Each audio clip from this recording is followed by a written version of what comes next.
Hello friends, मैं हूं अभिषेक और आप देख रहे हैं अपना यूट्यूब चैनल प्राइवेट गाइडलाइन। दोस्तों, आज का वीडियो काफ़ी यूनिक होने वाला है क्योंकि आज मैं यूपी टेट में विगत वर्षों में पूछे गए 4 क्वेश्चन पेपर के सेट का डिस्कस करने वाला हूं और ये वीडियो आपके लिए काफ़ी यूज़फुल होने वाला है। तो चलिए स्टार्ट करते हैं। ये यूपी टेट 2018 का प्राइमरी का पेपर है और हम डिस्कस करेंगे बाल विकास एवं शिक्षण विधि यानी पार्ट फर्स्ट का। इसका जो पहला क्वेश्चन है वो है, निम्न में से कौन सा शिक्षण का सूत्र नहीं है। तो पहला जो ऑप्शन दिया गया है सरल से कठिन की ओर, दूसरा अनिश्चित से निश्चित की ओर, तीसरा दृश्य से अदृश्य की ओर, चौथा निगमन से आगमन की ओर। तो इसका सही जवाब हो जाएगा ऑप्शन नंबर 4, निगमन से आगमन की ओर जो है शिक्षण का सूत्र नहीं है। क्वेश्चन नंबर सेकंड है, सूक्ष्म शिक्षण चक्र का प्रथम पद होता है। इसमें जो पहला ऑप्शन है प्रतिपुष्ट, दूसरा शिक्षण है, तीसरा योजना बनाना, चौथा प्रस्तावना। तो इसका सही जवाब हो जाएगा योजना बनाना। यह सूक्ष्म शिक्षण का प्रथम पद होता है। क्वेश्चन नंबर 3 है, निम्न में से कौन सा अवबोध स्तर के शिक्षण में शामिल है। पहला ऑप्शन है पृथक्करण, दूसरा अनुप्रयोग, तीसरा तुलना और चौथा अन्वेषण। तो इसका सही जवाब हो जाएगा ऑप्शन नंबर 4, अन्वेषण जो है अवबोध स्तर के शिक्षण में शामिल है। क्वेश्चन नंबर 4 है, शैक्षिक सुधारों में प्रभावी विकेंद्रीकरण तभी संभव होगा। ए, जब खंड व संकुल संदर्भ केंद्रों की भागीदारी बढ़े, बी, स्थानीय संदर्भ व्यक्ति उपलब्ध हो, और सी, अध्यापकों के पास संसाधन और प्रासंगिक सामग्री भी मौजूद हो। तो इसका जो ऑप्शन दिया गया वो है पहला ए और सी, दूसरा बी ए और बी, तीसरा है बी और सी, और चौथा है ए बी और सी। तो इसका सही जवाब हो जाएगा ऑप्शन नंबर 4, ए बी और सी तीनों ही प्रभावी विकेंद्रीकरण के लिए आवश्यक हैं। क्वेश्चन 5 है, एक छात्र पढ़ रहा है, उसका नाम लेकर किसी ने बुलाया, निम्न में से किस संवेदना द्वारा वह अपनी अनुक्रिया प्रकट करेगा। तो बुलाए जाने पर छात्र अपनी अनुक्रिया ध्वनि संवेदना द्वारा प्रकट करेगा। तो ऑप्शन नंबर 3 क्या हो जाएगा, राइट आंसर हो जाएगा। क्वेश्चन नंबर 6 है, पियाजे के सिद्धांत के अनुसार प्राक संक्रियात्मक अवस्था की अवधि क्या है। तो पियाजे के अनुसार प्राक संक्रियात्मक अवस्था की जो अवधि है वो है 2 से 7 साल। तो ऑप्शन नंबर 3 क्या हो जाएगा, आपका राइट आंसर हो जाएगा। क्वेश्चन नंबर 7 है, निम्न में से कौन सी बाद की बाल्यावस्था के बौद्धिक विकास की विशेषता नहीं है।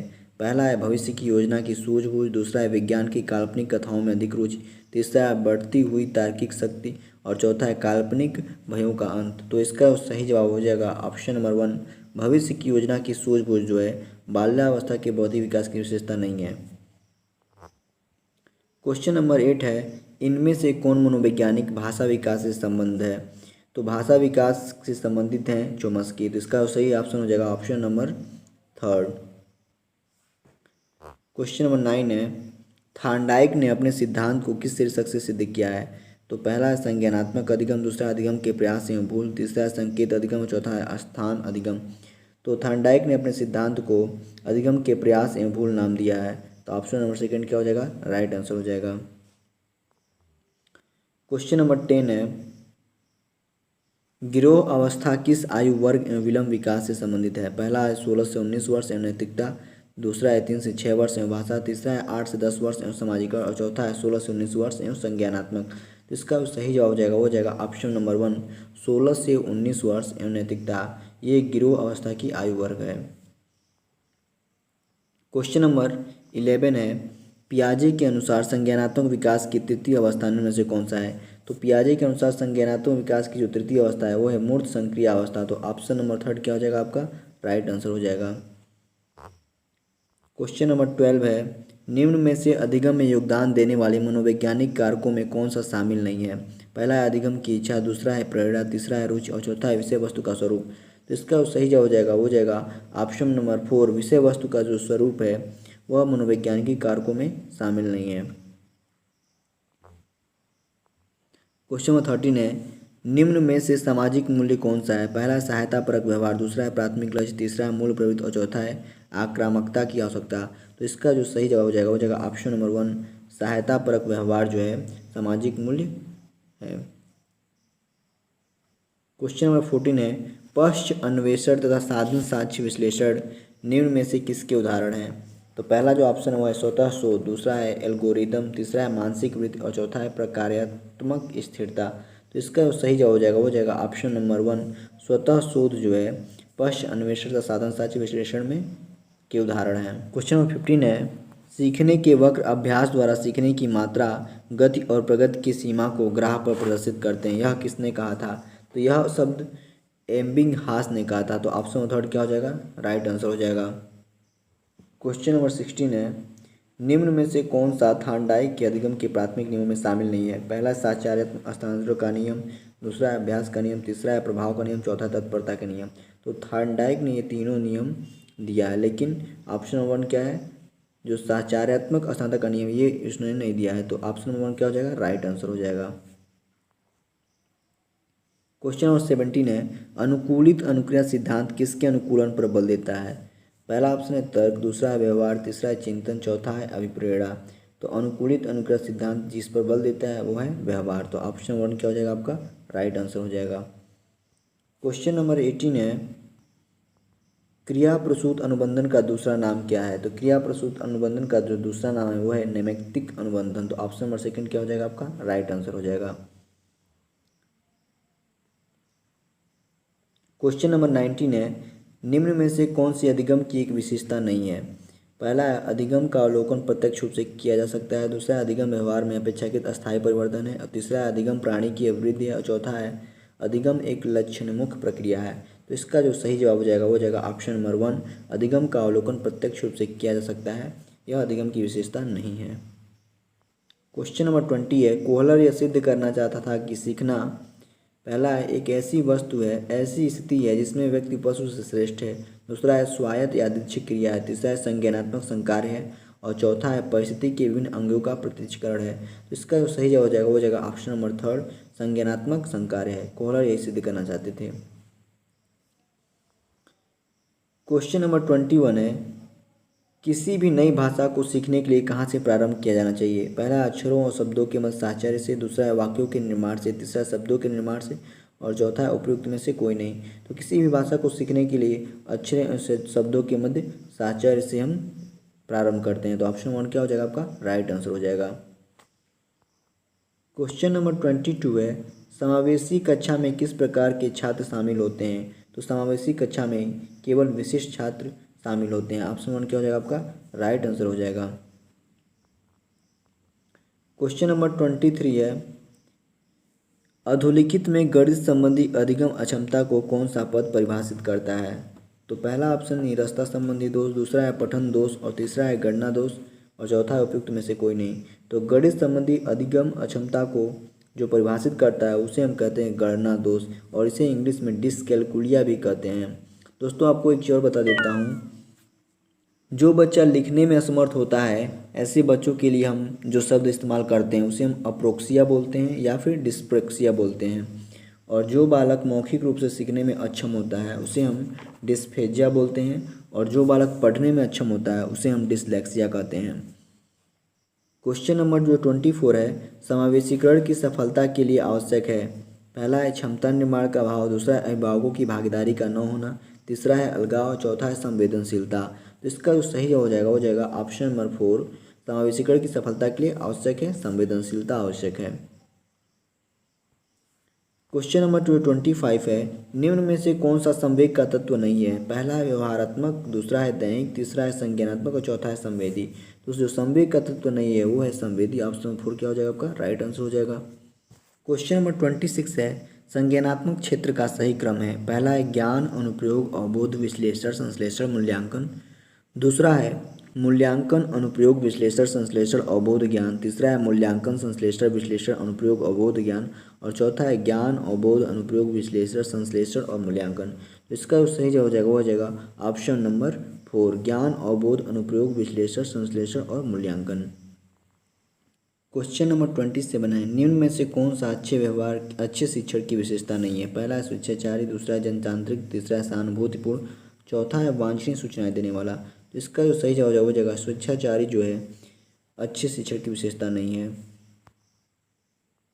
क्वेश्चन नंबर 28 है, अभिप्रेरणा का प्रत्याशा सिद्धांत किसके द्वारा दिया गया था? तो अभिप्रेरणा का प्रत्याशा सिद्धांत विक्टर ब्रूम द्वारा दिया गया था। तो इसका जो सही ऑप्शन हो जाएगा ऑप्शन नंबर 1।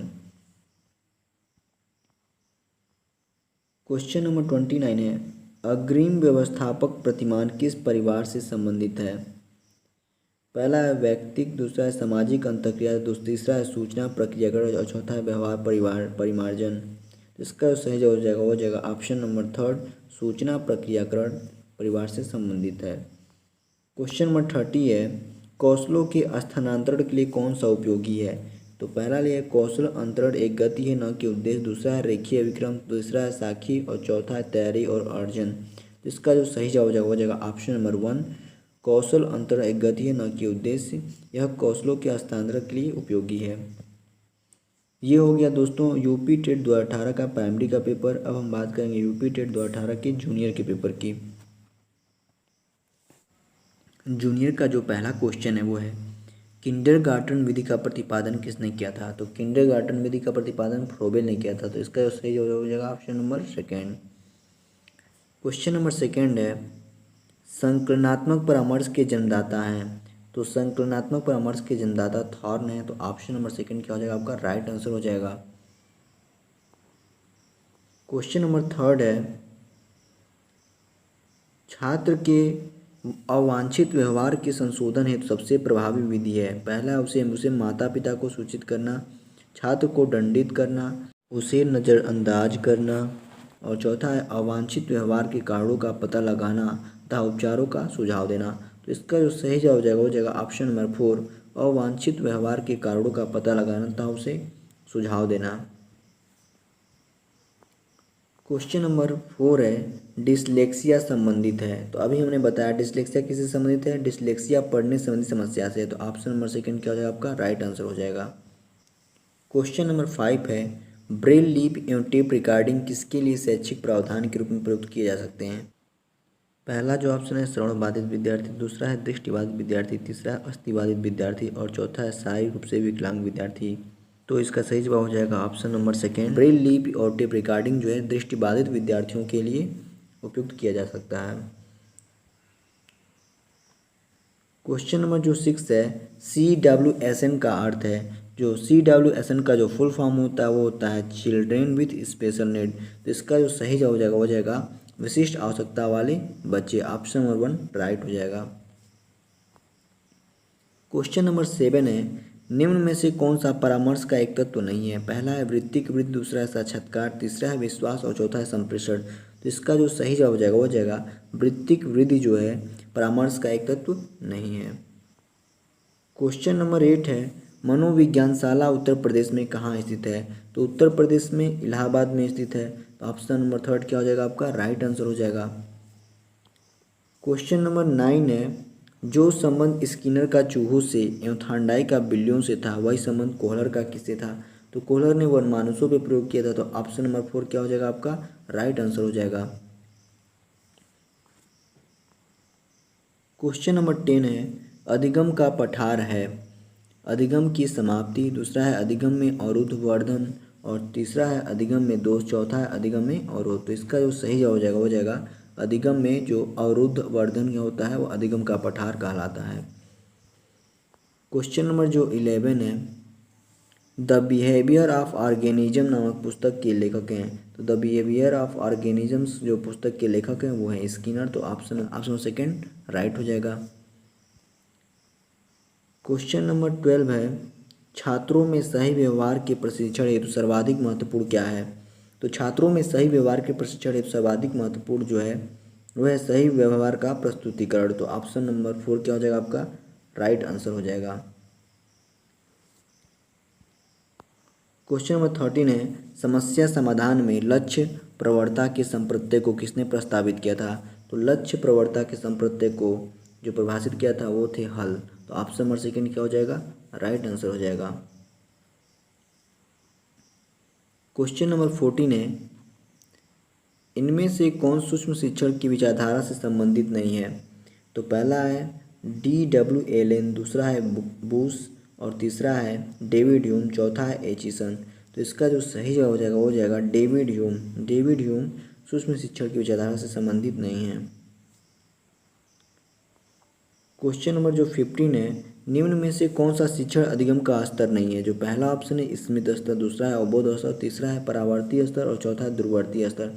तो यहाँ पे जो पहला दूसरा तीसरा है वो शिक्षा अधिगम का स्तर है, लेकिन चौथा जो है वो शिक्षा अधिगम का स्तर नहीं है। तो ऑप्शन नंबर 4 क्या हो जाएगा आपका राइट आंसर हो जाएगा। क्वेश्चन नंबर जो 16 है, निम्न में से कौन सी कक्षा शिक्षण में जनतांत्रिक शिक्षण नीति नहीं है? जो पहला ऑप्शन है वो है अन्वेषण, दूसरा है व्याख्यान, तीसरा है योजना, चौथा है मस्तिष्क उद्वेलन। तो इसका जो सही जवाब हो जाएगा वो जाएगा व्याख्यान। व्याख्यान जो है जनतांत्रिक शिक्षण नीति नहीं है। क्वेश्चन नंबर 17 है, निम्न में से कौन सी समावेशी शिक्षा की विशेषता नहीं है? पहला है समावेशी शिक्षा एक सतत प्रक्रिया है, यह कोई उपार्जित अवस्था या उत्पाद नहीं है। दूसरा है केवल विशेष आवश्यकता वाले छात्रों के सीखने में अभिवृद्धि करती है। तीसरा है यह दिव्यांग बालकों की देखभाल से उनकी शिक्षा और व्यक्तिगत विकास की ओर सेवा में बदलाव है। और चौथा है यह सभी विद्यार्थियों की क्षमताओं को अधिकतम स्तर तक बढ़ाना चाहती है। तो इसमें पूछा गया कि कौन सी विशेषता नहीं है, तो यहाँ पे यह केवल विशेष आवश्यकता वाले छात्रों के सीखने में अभिवृद्धि करती है, यह सभी के लिए उपयोगी है। तो ऑप्शन नंबर सेकंड क्या हो जाएगा आपका? राइट आंसर हो जाएगा, यह विशेषता नहीं है। क्वेश्चन नंबर 18 है, निम्न में से कौन सा फ्लेंडर की अंतःक्रिया विश्लेषण प्रणाली से संबंधित नहीं है? जो पहला ऑप्शन दिया गया वो है शिक्षक कथन, दूसरा है छात्र कथन, और तीसरा है अभिभावक कथन, और चौथा है मौन। तो यहाँ पे अभिभावक कथन की कोई आवश्यकता नहीं है, तो ऑप्शन नंबर थर्ड क्या हो जाएगा आपका? राइट आंसर हो जाएगा। क्वेश्चन नंबर जो 19 है, संभाषण में अर्थ की लघुत्तम इकाई है, तो अर्थ की जो लघुत्तम इकाई है वो है रूपग्राम। ऑप्शन नंबर सेकंड क्या हो जाएगा आपका? राइट आंसर हो जाएगा। क्वेश्चन नंबर जो 20 है, हम करके सीखते हैं किसने कहा था? तो यह डॉक्टर मेस ने कहे थे। तो ऑप्शन नंबर फर्स्ट क्या हो जाएगा आपका? राइट आंसर हो जाएगा। क्वेश्चन नंबर जो 21 है, निम्न में से कौन सा शिक्षण का स्तर नहीं है? जो पहला ऑप्शन है स्मृति, दूसरा है बोध, तीसरा है चिंतन, और चौथा है वर्णन। तो इसका जो सही जवाब हो जाएगा ऑप्शन नंबर 4, वर्णन जो है शिक्षण का स्तर नहीं है।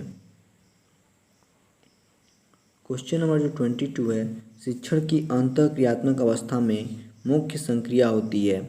जो पहला है क्रिया और प्रतिक्रिया की, दूसरा है निदान की, तीसरा है प्रत्यक्षीकरण की, और चौथा है उपयुक्त सभी। तो यहाँ पे जो राइट ऑप्शन हो जाएगा वो जाएगा ऑप्शन नंबर 1, क्रिया और प्रतिक्रिया की। क्वेश्चन नंबर जो 23 है, एक बालक काली गाय, काला कुत्ता तथा काली वस्तुओं को देखकर डरने लगता है, इस प्रकार के अनुबंधन में निहित है। जो पहला है अनुक्रिया समानीकरण, दूसरा है अनुक्रिया अनुबंधन, तीसरा है उद्दीपक समानीकरण, और चौथा है उपयुक्त में से कोई नहीं। तो इसका जो सही जवाब हो जाएगा वो हो जाएगा ऑप्शन नंबर 3, उद्दीपक समानीकरण। क्वेश्चन नंबर 24 है, शिक्षण विधि का चयन करते समय निम्न में से किसको ध्यान रखने की आवश्यकता नहीं है? तो पहला ऑप्शन है विद्यार्थियों का मानसिक स्तर, दूसरा है व्यक्तिगत भेद, तीसरा है अभिभावक की पृष्ठभूमि, और चौथा है विषय की विशिष्ट प्रकृति। तो यहाँ पे पूछा गया किस चीज़ की आवश्यकता नहीं है? तो यहाँ पे अभिभावक की पृष्ठभूमि की आवश्यकता नहीं है कि अभिभावक क्या है क्या नहीं है। ऑप्शन नंबर थर्ड क्या हो जाएगा आपका? राइट आंसर हो जाएगा।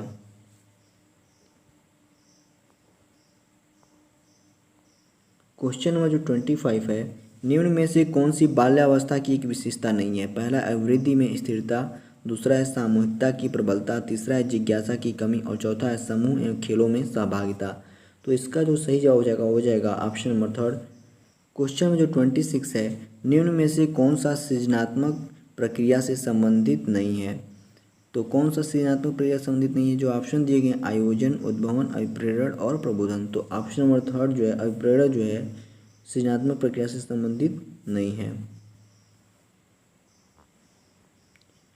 क्वेश्चन नंबर जो 27 है, निम्न में से कौन सा वृद्धि और विकास का प्रथम चरण है? पहला है नैतिक विकास, दूसरा है शारीरिक विकास, तीसरा है सामाजिक विकास, और चौथा है मानसिक विकास। तो वृद्धि और विकास का जो प्रथम चरण है वो है शारीरिक विकास। तो ऑप्शन नंबर सेकंड क्या हो जाएगा आपका? राइट आंसर हो जाएगा। क्वेश्चन नंबर जो 28 है, सीखना एक तरह के व्यवहार का, पहला ऑप्शन है संशोधन है, दूसरा बचाव है, तीसरा विस्तार है, और चौथा प्रसार है। तो सीखना एक तरह के व्यवहार का संशोधन है, तो ऑप्शन 1 क्या हो जाएगा? राइट आंसर हो जाएगा। क्वेश्चन नंबर जो 29 है, स्किनर बॉक्स का प्रयोग किया जाता है। तो पहला ऑप्शन है चालक अधिगम के लिए, दूसरा है शाब्दिक अधिगम के लिए, तीसरा है प्रसूत अनुबंधन के लिए, चौथा है आकस्मिक अधिगम के लिए। इसका जो सही जवाब हो जाएगा प्रसूत अनुबंधन के लिए। स्किनर ने क्रिया प्रसूत अनुबंधन का सिद्धांत भी दिया था। क्वेश्चन नंबर जो 13 है, बुद्धिमापन की भाटिया बैटरी परीक्षण में कितने उप परीक्षण हैं? तो पहला ऑप्शन है 4 हैं, दूसरा है 5 उप परीक्षण, तीसरा है 8, और चौथा है 7। इसका सही हो जाएगा ऑप्शन नंबर सेकंड, 5 उप परीक्षण होते हैं। ये हो गया आपका यूपी टेट 2018 जूनियर का पेपर। अब हम बात करेंगे 2019 के प्राइमरी के पेपर का। इसमें जो पहला क्वेश्चन है, यदि शिक्षक कक्षा में एक छात्र को समस्यात्मक बालक के रूप में पाता है तो उसे, पहला ऑप्शन है तत्काल घर वापस भेज देना चाहिए, दूसरा बच्चे को नज़रअंदाज कर देना चाहिए, तीसरा है बच्चे को दंड देना चाहिए और चौथा है बच्चे को परामर्श देना चाहिए। तो इसका जो सही जवाब हो जाएगा वो हो जाएगा ऑप्शन नंबर 4, बच्चे को परामर्श देना चाहिए। क्वेश्चन नंबर सेकेंड है, पाठ्य सहगामी क्रियाएं मुख्यतः संबंधित हैं। पहला ऑप्शन है छात्रों के मानसिक विकास से, दूसरा है छात्रों के सर्वांगीण विकास से, तीसरा है शैक्षिक संस्थानों के विकास से और चौथा है छात्रों के वृत्तिक विकास से। तो इसका जो सही जवाब हो जाएगा वो हो जाएगा ऑप्शन नंबर सेकेंड, छात्रों के सर्वांगीण विकास से पाठ्य सहगामी क्रियाएं संबंधित हैं। क्वेश्चन नंबर थर्ड है, निम्न में से किसने अधिगम सिद्धांत का प्रतिपादन नहीं किया है। पहला ऑप्शन है थॉर्नडाइक, दूसरा है स्किनर, तीसरा है कोहलर और चौथा है बीएस ब्लूम। तो इसका सही जवाब हो जाएगा ऑप्शन नंबर 4, बीएस ब्लूम अधिगम सिद्धांत का प्रतिपादन नहीं किए हैं। क्वेश्चन नंबर 4 है, शिक्षा में अवरोधन का तात्पर्य है। पहला है किसी बालक का 1 वर्ष से अधिक समय तक एक ही कक्षा में रहना, दूसरा है बालक का विद्यालय न जाना, तीसरा है बालक का विद्यालय में प्रवेश न लेना, चौथा है बालक द्वारा विद्यालय छोड़ देना। तो इसका सही जवाब हो जाएगा ऑप्शन नंबर 1, किसी बालक का 1 वर्ष से अधिक समय तक एक ही कक्षा में रहना शिक्षा में अवरोधन का तात्पर्य है। क्वेश्चन नंबर 5 है, निम्नलिखित में से किस कौशल में पूर्व ज्ञान का परीक्षण आता है। पहला है प्रदर्शन कौशल, दूसरा है प्रस्तावना कौशल, तीसरा है उद्दीपन परिवर्तन कौशल और चौथा है समापन कौशल। तो इसका सही जवाब है ऑप्शन नंबर सेकेंड, प्रस्तावना कौशल में पूर्व ज्ञान का परीक्षण आता है। क्वेश्चन नंबर 6 है, निम्नलिखित में किस सिद्धांत को पुनर्बंध का सिद्धांत कहते हैं। तो क्रिया प्रसूत अनुबंधन सिद्धांत को पुनर्बंध का सिद्धांत कहते हैं। तो ऑप्शन नंबर 1 क्या हो जाएगा आपका राइट आंसर हो जाएगा। क्वेश्चन नंबर 7 है, निम्न में से कौन सी अवस्था ब्रूनर के संज्ञानात्मक विकास सिद्धांत का अंग नहीं है। पहला है क्रियात्मक अवस्था, दूसरा है प्रतिबिंबात्मक अवस्था, तीसरा है आंतप्रज्ञ अवस्था और चौथा है संकेतात्मक अवस्था। इसका जो सही जवाब हो जाएगा ऑप्शन नंबर 3, आंतप्रज्ञ अवस्था ब्रूनर के संज्ञानात्मक विकास सिद्धांत का अंग नहीं है। क्वेश्चन नंबर 8 है, मॉरिसन ने बौद्ध स्तर के शिक्षण प्रतिपादन में 5 पदों का वर्णन किया है। वे हैं प्रस्तुतिकरण, खोज, संगठन या व्यवस्था, आत्मीकरण, वाचन या अभिव्यक्तिकरण। इनका एक क्रम बताना है। तो जो सही ऑप्शन हो जाएगा option number second. Question number 9 है, निम्न में से कौन सा संज्ञानात्मक क्षेत्र से संबंधित नहीं है। पहला ऑप्शन है ज्ञान, दूसरा अनुप्रयोग है, तीसरा अनुमूल्यन, चौथा बोध है। तो इसका जो सही जवाब हो जाएगा ऑप्शन नंबर 3, अनुमूल्यन जो है संज्ञानात्मक क्षेत्र से संबंधित नहीं है। क्वेश्चन नंबर 10 है, निम्न में से कौन सा अधिगम का वक्र नहीं है। पहला है उन्तोदर वक्र या उत्तल, दूसरा है मिश्रित, तीसरा है नतोदर और चौथा लंबवत। तो सही ऑप्शन है ऑप्शन नंबर 4, लंबवत जो है अधिगम का वक्र नहीं है। क्वेश्चन नंबर 11 है, व्यवहार के कारण व्यवहार में परिवर्तन ही अधिगम है, यह किसने कहा था। तो यह शब्द गिलफोर्ड ने कहा था। तो ऑप्शन नंबर सेकंड क्या हो जाएगा आपका राइट आंसर हो जाएगा। क्वेश्चन नंबर 12 है, सूची ए तथा सूची बी को सुमेलित कीजिए। तो सूची ए में दिया गया है पहला ब्रूनर। तो ब्रूनर का संबंध किससे, ब्रूनर का संबंध है संप्रत्यय उपलब्धि शिक्षा प्रतिमान से। दूसरा है आशुबेल, आशुबेल का संबंध है अग्रिम संगठक शिक्षण प्रतिमान से। और तीसरा है ग्लेजर, तो ग्लेजर का संबंध है बुनियादी शिक्षण प्रतिमान से। और गार्डन का संबंध है साइनेटिक शिक्षण प्रतिमान से। चलिए देख लेते हैं इसमें कौन से ऑप्शन दिए गए हैं। तो इसका जो सही जवाब हो जाएगा ऑप्शन नंबर 3। क्वेश्चन नंबर 13 है, समस्या समाधान का प्रथम चरण है। पहला ऑप्शन है परिकल्पना का निर्माण, दूसरा है समस्या की पहचान, तीसरा है आंकड़ा संग्रह, चौथा है परिकल्पना का परीक्षण। तो इसका जो सही जवाब हो जाएगा ऑप्शन नंबर सेकेंड, समस्या की पहचान जो है समस्या समाधान का प्रथम चरण होता है। क्वेश्चन नंबर 14 है, बालकों का अधिगम सर्वाधिक प्रभावशाली होगा जब, पहला ऑप्शन है शिक्षक अधिगम प्रक्रिया में आगे होकर बालकों को निष्क्रिय रखेगा, दूसरा है बालकों का संज्ञानात्मक भावात्मक तथा मनोचालक पक्षों का विकास होगा, तीसरा है पढ़ने लिखने और गणितीय कुशलताओं पर ही बल होगा और चौथा है शिक्षा व्यवस्था एकाधिकारवादी होगी। तो इसका जो सही जवाब हो जाएगा ऑप्शन नंबर सेकेंड, बालकों का संज्ञानात्मक भावात्मक तथा मनोचालक पक्षों का विकास होगा।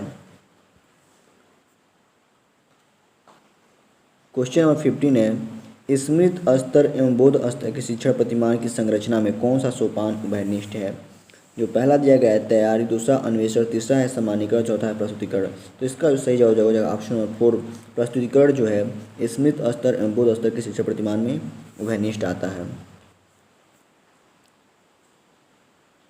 क्वेश्चन नंबर 16 है, मानव विकास का प्रारंभ होता है। पहला ऑप्शन है शैशवावस्था से, दूसरा है पूर्व बाल्यावस्था से, तीसरा है गर्भावस्था से और चौथा है उत्तर बाल्यावस्था से। तो मानव विकास का प्रारंभ गर्भावस्था से होता है, तो ऑप्शन नंबर 3 क्या हो जाएगा आपका राइट आंसर हो जाएगा। क्वेश्चन नंबर 70 है, द कंडीशंस ऑफ लर्निंग पुस्तक के लेखक हैं। तो इस पुस्तक के लेखक हैं R.M. गेने। तो ऑप्शन नंबर 4 क्या हो जाएगा आपका राइट आंसर हो जाएगा। क्वेश्चन नंबर 18 है, किशोरावस्था बड़े संघर्ष, तनाव, हमला व विरोध की अवस्था है। यह कथन किसने किया था? तो यह कथन स्टैनली हॉल ने कहा था। तो ऑप्शन नंबर 2 क्या हो जाएगा आपका राइट आंसर हो जाएगा। क्वेश्चन नंबर 19 है, सूक्ष्म शिक्षण के भारतीय प्रतिमान में कुल कितना समय लगता है?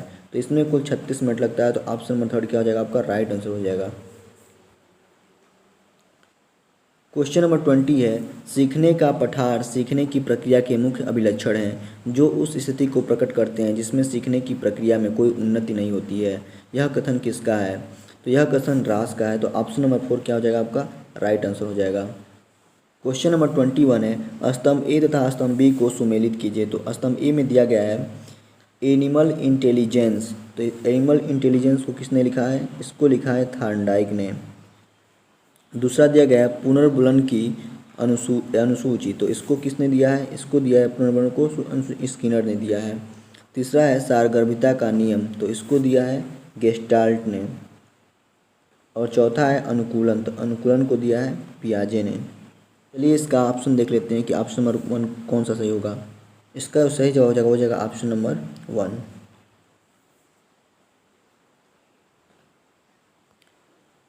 क्वेश्चन नंबर 22 है, विकास कभी न समाप्त होने वाली प्रक्रिया है। यह कथन विकास के किस सिद्धांत से संबंधित है? तो यह कथन निरंतरता का सिद्धांत है। तो ऑप्शन नंबर 1 क्या हो जाएगा राइट आंसर हो जाएगा। क्वेश्चन नंबर 23 है, संविधान के किस संशोधन से शिक्षा एक मौलिक अधिकार बन गई है?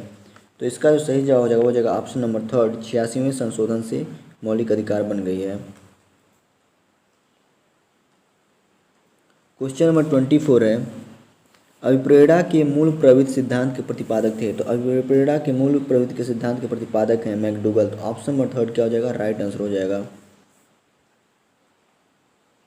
क्वेश्चन नंबर 25 है, विकास की किस अवस्था को कोल तथा ब्रूस ने संवेगात्मक विकास का अनोखा काल कहा है? तो इसको बाल्यावस्था को कहा है इन्होंने। तो ऑप्शन नंबर 2 क्या हो जाएगा आपका राइट आंसर हो जाएगा। क्वेश्चन नंबर 26 है, किसने बहुविमात्मक प्रज्ञा का प्रत्यय दिया है? तो बहुविमात्मक प्रज्ञा का प्रत्यय जो है गार्डनर ने दिया है। तो ऑप्शन 1 क्या हो जाएगा आपका राइट आंसर हो जाएगा। क्वेश्चन नंबर 27 है, डिसलेक्सिया में यह करने में कठिनाई होती है। तो आपको मैंने बताया डिसलेक्सिया में क्या कठिनाई होती है? पढ़ने में कठिनाई होती है। तो ऑप्शन नंबर 3 क्या हो जाएगा आपका राइट आंसर हो जाएगा।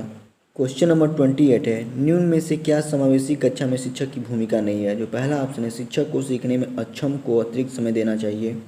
शिक्षक को निःशक्त बच्चों पर ध्यान नहीं देना चाहिए। तीसरा है, बच्चों की आवश्यकता के अनुरूप बैठने की पर्याप्त व्यवस्था करनी चाहिए। और चौथा है, शिक्षक को बच्चों को प्रोत्साहित करना चाहिए। इसमें पूछा गया शिक्षक की भूमिका नहीं है। तो शिक्षक की भूमिका जो है ऑप्शन नंबर 2 शिक्षक को निःशक्त बच्चों पर ध्यान नहीं देना चाहिए, ये नहीं होना चाहिए। शिक्षक को हर एक बच्चों पर ध्यान देना है। क्वेश्चन नंबर 29 है, कक्षा में छात्रों को प्रश्न पूछने के लिए पहला ऑप्शन है अनुमति नहीं देना चाहिए, दूसरा है प्रेरित करना चाहिए, तीसरा है हतोत्साहित करना चाहिए और चौथा है रोक देना चाहिए। तो प्रश्न पूछने के लिए प्रेरित करना चाहिए। तो ऑप्शन नंबर 2 क्या हो जाएगा आपका राइट आंसर हो जाएगा। क्वेश्चन नंबर 30 है, बच्चों की वृद्धि मुख्यतः संबंधित है। पहला है नैतिक विकास से, दूसरा है सामाजिक विकास से, तीसरा है शारीरिक विकास से, चौथा है भावात्मक विकास से। तो बच्चों की वृद्धि जो है शारीरिक विकास से संबंधित है। तो ऑप्शन नंबर 3 क्या हो जाएगा आपका राइट आंसर हो जाएगा। ये हो गया यूपी टेट 2019 के प्राइमरी का पेपर। अब हम बात करेंगे जूनियर के पेपर की। जूनियर का जो पहला क्वेश्चन है वो है, निम्न में से कौन सी शिक्षण विधि प्रजातांत्रिक नहीं है? पहला ऑप्शन है व्याख्यान विधि, दूसरा है सामूहिक परिचर्चा, तीसरा है प्रोजेक्ट विधि और चौथा है सहभागी विधि। तो इसका जो सही जवाब हो जाएगा ऑप्शन नंबर 1 व्याख्यान विधि जो है शिक्षण विधि प्रजातांत्रिक विधि नहीं है। क्वेश्चन नंबर जो 2 है, शैक्षिक उद्देश्यों के ब्लूम के वर्गीकरण के भावात्मक पक्ष से निम्न में से कौन सा स्तर संबंधित नहीं है? तो पहला ऑप्शन है आग्रह, दूसरा है ज्ञान, तीसरा है व्यवस्थापन, चौथा है अनुक्रिया। तो इसका जो सही जवाब हो जाएगा ऑप्शन नंबर 2 ज्ञान जो है भावात्मक पक्ष से संबंधित नहीं है।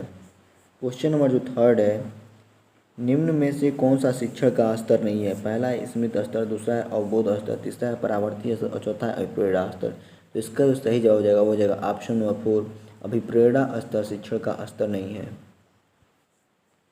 क्वेश्चन नंबर 4 है अधिगम प्रक्रिया उद्दीपन एवं के बीच की संगति है। तो अधिगम प्रक्रिया उद्दीपन एवं अनुक्रिया के बीच की संगति है। तो ऑप्शन नंबर 1 क्या हो जाएगा आपका? राइट आंसर हो जाएगा। क्वेश्चन नंबर 5 है निम्न में से कौन सी शिक्षण विधि प्रगतिवादी सिद्धांतों पर आधारित है? पहला ऑप्शन है प्रश्नोत्तर, दूसरा है निगमन, तीसरा है आगमन और चौथा समस्या समाधान। इसका जो सही जवाब हो जाएगा वो हो जाएगा ऑप्शन नंबर 4, समस्या समाधान। क्वेश्चन नंबर 6 है निम्नलिखित में से कौन सा समूह सृजनात्मकता के तत्वों के संबंधित है? तो पहला ऑप्शन है बारंबारता, विविधता, मौलिकता, विस्तार, दूसरा है प्रवाह, व्यवहार्यता, मौलिकता, विस्तार, तीसरा है प्रवाह, विविधता, मौलिकता, सहकारिता और चौथा है प्रवाह, विविधता, मौलिकता, विस्तार। इसका जो सही जवाब हो जाएगा वो हो जाएगा ऑप्शन नंबर 4, प्रवाह, विविधता, मौलिकता और विस्तारण। क्वेश्चन नंबर 7 है एक 4-5 वर्ष के बालकों में अपने पिता की अपेक्षा माता के प्रति अत्यधिक प्रेम की भावना विकसित हो जाती है। बालक के व्यवहार में होने वाले इस परिवर्तन को फ्रायड द्वारा क्या नाम दिया गया है? तो इस परिवर्तन को फ्रायड द्वारा ओडीपस कॉम्प्लेक्स नाम दिया गया है। तो इसका जो सही जवाब हो जाएगा option number 1, Oedipus complex. Question number 8 है निम्नलिखित में से कौन सा नियम थार्नडाइक के सीखने के गौण नियमों में शामिल नहीं है? तो जो पहला ऑप्शन है आंशिक क्रिया का नियम, दूसरा है क्रिया प्रतिक्रिया का नियम, तीसरा है सादृश्यता का नियम और चौथा है बहु प्रतिक्रिया का नियम। तो इसका जो सही जवाब हो जाएगा वो हो जाएगा ऑप्शन नंबर 2, क्रिया प्रतिक्रिया का जो नियम है थार्नडाइक के सीखने के गौण नियमों में शामिल नहीं है। क्वेश्चन नंबर 9 है स्कूटर चलाने वाले व्यक्ति द्वारा कार चलाना सीखते समय उसके पूर्व अनुभवों का सहायक होना किस प्रकार के अधिगम अंतरण का उदाहरण है? तो पहला ऑप्शन है ऊर्ध्व अंतरण, दूसरा है द्विपार्श्विक अंतरण, तीसरा है क्षैतिज अंतरण, चौथा है धनात्मक अंतरण। तो इसका जो सही जवाब हो जाएगा वो हो जाएगा ऑप्शन नंबर 1, ये ऊर्ध्व अंतरण का उदाहरण है। क्वेश्चन नंबर 10 है संप्रेषण संबंधी अक्षमता है। तो संप्रेषण संबंधी जो अक्षमता है उसे हम डिस्फेसिया कहते हैं। तो ऑप्शन नंबर 3 क्या हो जाएगा आपका? राइट आंसर हो जाएगा। क्वेश्चन नंबर जो 11 है मंदित मना बालकों की शिक्षा हेतु कौन सा उपागम उपयुक्त कहा जा सकता है? तो पहला है संवर्धन उपागम, दूसरा है उच्च स्तरीय पाठचर्या, तीसरा है व्यक्तिक अनुदेशन और चौथा है त्वरण उपागम। तो इसका जो सही जवाब हो जाएगा वो हो जाएगा ऑप्शन नंबर 3, व्यक्तिक अनुदेशन।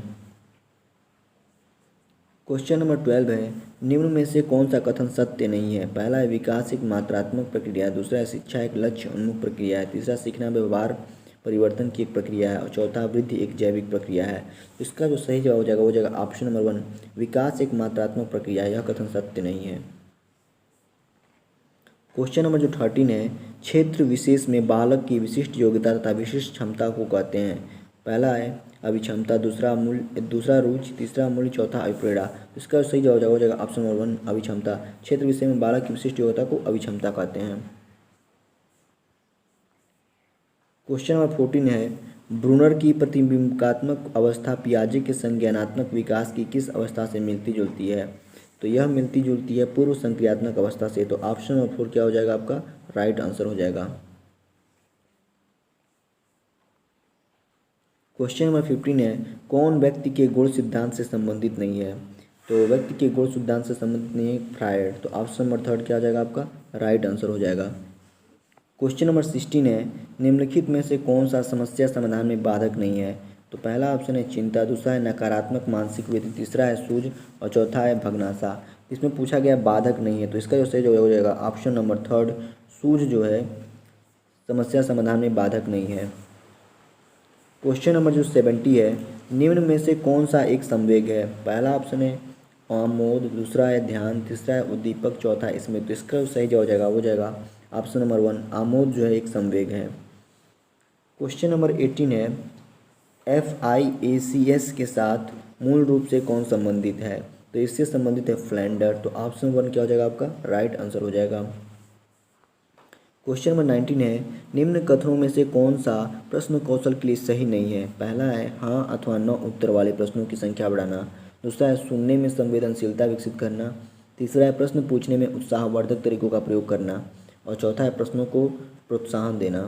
तो इसका सही जवाब हो जाएगा ऑप्शन नंबर 1, हाँ अथवा ना 9 वाले उत्तर वाले प्रश्नों की संख्या बढ़ाना, यह प्रश्न कौशल के लिए सही नहीं है। क्वेश्चन नंबर जो 20 है, निम्नलिखित में से कौन सा व्यक्तित्व मापन की प्रक्षेपी तकनीकी है? पहला ऑप्शन है निर्धारण मापन, दूसरा है अवलोकन, तीसरा है साक्षात्कार और चौथा है प्रासंगिक अंतर्बोध परीक्षण। तो इसका जो सही जवाब हो जाएगा वो हो जाएगा ऑप्शन नंबर 4, प्रासंगिक अंतर्बोध परीक्षण। क्वेश्चन नंबर 21 है, सृजनात्मक समस्या समाधान की वह अवस्था जिसमें व्यक्ति असंगत सूचनाओं पर ध्यान नहीं देता है उसे कहते हैं। जो पहला ऑप्शन है प्रबोधन, दूसरा है उद्भवन, तीसरा है आयोजन और चौथा अनुवादन। तो उसे क्या कहते हैं? उसे कहते हैं उद्भवन। तो ऑप्शन नंबर सेकंड क्या हो जाएगा आपका? राइट आंसर हो जाएगा। क्वेश्चन नंबर 22 है, बोली जाने वाली भाषा की सबसे छोटी इकाई है। तो पहला ऑप्शन है ध्वनिग्राम, दूसरा है वाक्य विन्यास, तीसरा है अर्थ विज्ञान, चौथा है रूपग्राम। इसको तो आप सभी जानते हैं, इसका सही जवाब ऑप्शन हो जाएगा ऑप्शन नंबर 1, ध्वनिग्राम जो है वह सबसे छोटी इकाई है। क्वेश्चन नंबर जो 23 है, निम्न में से किस प्रश्न द्वारा सृजनात्मक चिंतन को सर्वाधिक अच्छे ढंग से अनुमानित किया जा सकता है? जो पहला ऑप्शन है क्या आप इसका उत्तर बता सकते हैं, दूसरा इसे कितने भिन्न तरीकों से हल किया जा सकता है, तीसरा इसे कौन बता सकता है और चौथा है सही उत्तर बताइए। तो इसका जो सही जवाब हो जाएगा वो हो जाएगा ऑप्शन नंबर सेकेंड, इसे कितने भिन्न तरीकों से हल किया जा सकता है। क्वेश्चन नंबर 24 है, सूक्ष्म शिक्षण है। पहला है अश्रेणीय शिक्षण, दूसरा है प्रभावशाली शिक्षण, तीसरा है मूल्यांकन शिक्षण और चौथा है वास्तविक शिक्षण। जो सूक्ष्म शिक्षण है वो है अश्रेणीय शिक्षण। तो ऑप्शन 1 क्या हो जाएगा आपका? राइट आंसर हो जाएगा। क्वेश्चन नंबर 25 है, सूची ए तथा सूची बी को सुमेलित कीजिए। सूची ए में दिया गया है हल, तो हल किससे संबंधित हैं? तो हल जो है वह प्रणोदन अवकलन सिद्धांत से संबंधित हैं। दूसरा है मैकडोगल, तो मैकडोगल किससे संबंधित हैं? मैकडोगल जो है मूल प्रवृत्ति सिद्धांत से संबंधित हैं। तीसरा है फ्रायड, तो फ्रायड किससे संबंधित हैं? फ्रायड जो है मनोविश्लेषणात्मक सिद्धांत से संबंधित हैं। और चौथा है मैस्लो, तो मैस्लो किससे संबंधित हैं? आवश्यकता का सिद्धांत से संबंधित हैं। तो चलिए देख लेते हैं इसका ऑप्शन क्या हो जाएगा। इसका जो सही जवाब हो जाएगा वो हो जाएगा ऑप्शन नंबर 4। क्वेश्चन नंबर 26 है, निम्नलिखित में से कौन सा अभिक्रमित अनुदेशन का सिद्धांत नहीं है? पहला ऑप्शन है सक्रिय अनुक्रिया का सिद्धांत, दूसरा है पुनर्बलन का सिद्धांत, तीसरा है अभ्यास का सिद्धांत और चौथा है छोटे छोटे पदों का सिद्धांत। तो इसका जो सही जवाब हो जाएगा वो हो जाएगा ऑप्शन नंबर 3, अभ्यास का जो सिद्धांत है अभिक्रमित अनुदेशन का सिद्धांत नहीं है। क्वेश्चन नंबर जो 27 है, थार्नडाइक के उद्दीपक अनुक्रिया सिद्धांत SR थ्योरी में सीखने की प्रक्रिया में क्या महत्वपूर्ण नहीं है? जो पहला ऑप्शन है अभिप्रेरक, दूसरा उद्दीपक है, तीसरा क्रिया प्रसूत व्यवहार, चौथा है अंतर्नोद। इसका जो सही जवाब हो जाएगा वो हो जाएगा ऑप्शन नंबर 3, क्रिया प्रसूत व्यवहार। थार्नडाइक के उद्दीपक अनुक्रिया सिद्धांत में सीखने में महत्वपूर्ण नहीं है। क्वेश्चन नंबर जो 28 है, निम्नलिखित में से किस प्रकार के अधिगम को गेने ने अपनी अधिगम सोपानकी में सर्वाधिक निम्न स्थान पर रखा है? तो जो पहला ऑप्शन है संकेत अधिगम, दूसरा है श्रृंखला अधिगम, तीसरा है प्रत्यय अधिगम और चौथा है शाब्दिक अधिगम। तो इसका जो सही जवाब हो जाएगा ऑप्शन नंबर 1, संकेत अधिगम को निम्न स्थान पर रखा गया है। क्वेश्चन नंबर जो 29 है, शिक्षण के दौरान आवाज़ में उतार चढ़ाव उदाहरण है। तो पहला ऑप्शन है पुनर्बलन का कौशल, दूसरा समापन कौशल, तीसरा है उद्दीपक परिवर्तन कौशल और चौथा है प्रस्तावना कौशल। तो इसका जो सही जवाब हो जाएगा वो हो जाएगा ऑप्शन नंबर 3, उद्दीपन परिवर्तन कौशल। क्वेश्चन नंबर 30 है, निम्न में से कौन सा संप्रेषण प्रक्रिया का तत्व नहीं है? जो पहला ऑप्शन है प्रतिपुष्टि, दूसरा है पुनर्बलन, तीसरा है माध्यम और चौथा है अंतःक्रिया। तो इसका जो सही जवाब हो जाएगा ऑप्शन नंबर 2, पुनर्बलन जो है संप्रेषण प्रक्रिया का तत्व नहीं है। ये हो गया दोस्तों जूनियर का पेपर। आई होप आपको ये वीडियो पसंद आया होगा। यदि पसंद आया तो इसे लाइक शेयर और सब्सक्राइब जरूर करें ताकि इस तरह की वीडियो में जैसे ही लाऊं आपको नोटिफिकेशन मिलता रहे। Thank you for watching. Thank you.